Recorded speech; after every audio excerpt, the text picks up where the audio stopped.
Энэ цаг үед багш нарт хэрэгтэй нэг мэдээллийг энд оруулъя.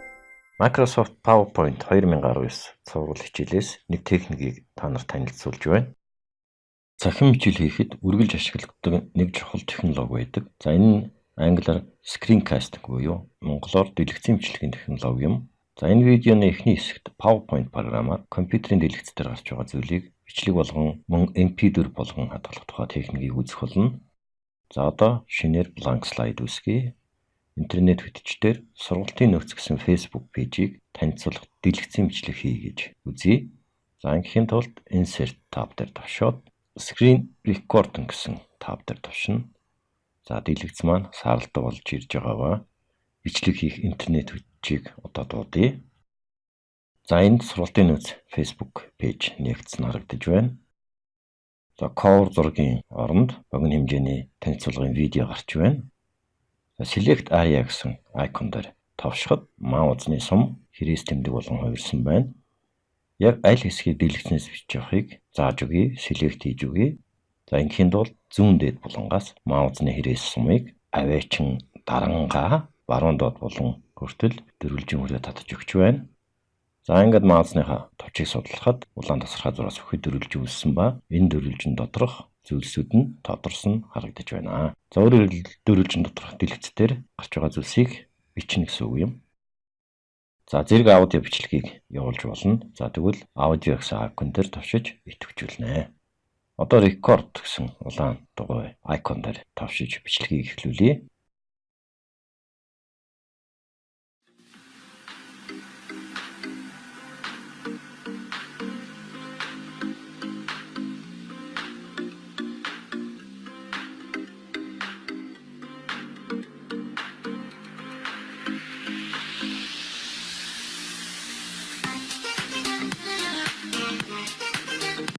За бичлэг дуусмагц маузны сумыг дэлгэцийн дээд иргэн рүү өнхрүүлэхэд хөвгч цонх гарч ирж байна дээрээс. За эндээс stop icon дээр тавшиж бичлэгийг зогсоож төгсгөж болно. Эсвэл pause буюу төр зогсолт icon дээр тавшиж төр зогсоогоод цааш нь өргөжлүүлж бичиж болно. Бичлэгийг зогсоох товч дээр даръя. За слайд дээр видео маань үүссэн харагдаж байна. Тэр дээр video tools гэсэн хэсэгт format, playback гэсэн хоёр таб гараад ирсэн харагдаж байна.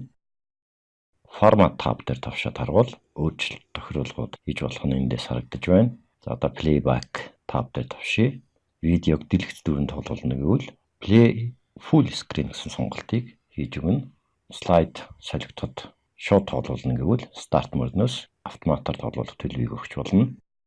За энэ дэлгэцийн бичлэгтэй слайдын өмнөх слайдыг сонгоод slideshow icon дээр тавшиж үр дүнг харъя.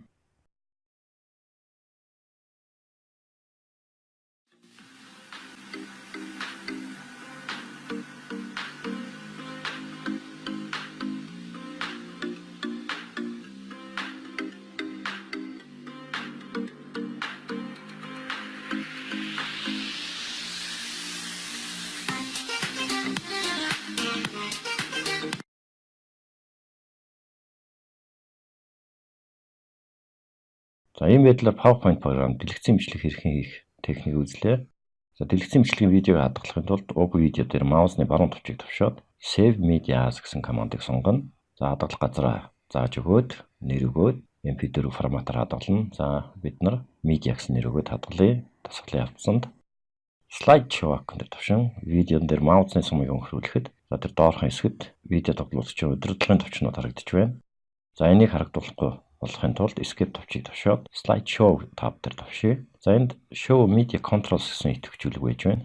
За энийг аваад Slideshow icon дээр товшиж видеоны доохны хэсэгт маусны сумыг өнхрүүлэхэд түрүүн гарч байсан видео тоглуулагчийн удирдлагын товчнууд харагдахгүй болсон байна. За харин видеон дээр товшхурд Play эсвэл Pause болно. За видеоны гадна нэг товшилт хийхэд дараагийн слайд руу орох болно.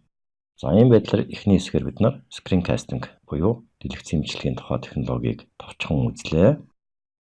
За одоо гар утас болон таблет дээр PowerPoint програмыг хэрхэн ажиллах тухай товчхон үзье.